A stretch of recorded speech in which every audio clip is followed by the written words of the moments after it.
मुंबई इंडियन्सला विजयानंतर पॉईंट टेबलमध्ये किती झाला फायदा, ते टॉप चारमध्ये जाऊ शकतील का, हे संपूर्ण आपण या व्हिडिओमध्ये जाणून घेणार आहोत. तर मुंबई इंडियन्सने सूर्यकुमार यादव याच्या नेतृत्वात वानखेडे स्टेडियममध्ये लखनौ सुपर जायंट्सवर 6 विकेट्सने दणदणीत विजय मिळवला आहे. मुंबईने विजयासाठी मिळालेले 229 धावांचं आव्हान हे 18.4 ओव्हरमध्ये पूर्ण केलेलं आहे. मुंबईने अशा प्रकारे 19व्या मोसमातील 29रा विजय मिळवलेला आहे. मात्र मुंबईला या विजयासाठी प्रचंड प्रतीक्षा करावी लागली. मुंबईचा हा वानखेडेतील या मोसमातील 5व्या सामन्यातील सलग 4 पराभवानंतर पहिला विजय ठरला आहे. तसेच मुंबईचा 29रा विजय ठरलेला आहे. मुंबईचा सलग 3 पराभवानंतर विजयाची चव चाखता आली आहे. मुंबईला या विजयानंतर पॉईंट टेबलमध्ये किती फायदा झाला आहे हे जाणून घेऊयात.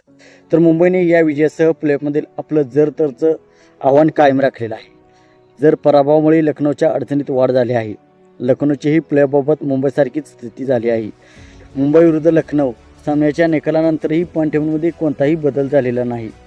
मुंबई आणि लखनौ दोन्ही संघ पॉईंट टेबलमध्ये 9व्या आणि 10व्या स्थानी कायम आहेत.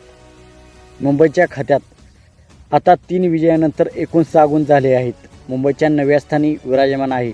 मात्र मुंबईला प्लेऑफमध्ये पोहोचायचे असेल तर कोणत्याही स्थितीत उर्वरित सर्व सामनेही मोठ्या फरकाने जिंकायचा प्रयत्न करावा लागणार आहे. मुंबईच्या हातात आता हाच एकमेव आणि शेवटचा पर्याय आहे.